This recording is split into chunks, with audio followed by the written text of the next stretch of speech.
ભરૂચ જિલ્લાના આમોદ ખાતે આવનાર ધાર્મિક તહેવાર ઈદ એ મિલાદ અને ગણેશ મહોત્સવ અંગે આમોદ તાલુકા પંચાયત સભાખંડમાં શાંતિ સમિતિની બેઠક પ્રાંત અધિકારીના અધ્યક્ષ સ્થાને બેઠક યોજાઈ। આગામી ગણેશ મહોત્સવ અને ઈદ એ મિલાદના તહેવારને લઈ પ્રાંત અધિકારી મુકેશ પટેલના અધ્યક્ષ સ્થાને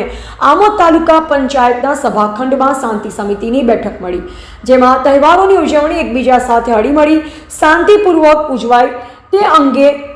માર્ગદર્શન આપવામાં આવ્યું। શાંતિ સમિતિની બેઠકમાં ગણેશ યુવક મંડળોના આગેવાનો તેમજ મુસ્લિમ સમાજના આગેવાનો મોટી સંખ્યામાં ઉપસ્થિત રહ્યા। શાંતિ સમિતિની બેઠકમાં પ્રાંત અધિકારી મુકેશ પટેલ સાથે નાયબ પોલીસ અધિક્ષક PL Chaudhary, police inspector RV Karmatiya, police sub inspector Rajendrasinh Oswar, Amod મામલતદાર વિનોદચંદ્ર જરીવાલા, તાલુકા વિકાસ અધિકારી ધ્રુવ પટેલ, આમોદ પાલિકા પ્રમુખ, શહેર ભાજપ પ્રમુખ, આમોદ શહેર ભાજપ મહામંત્રી, વેપારી આગેવાનો અને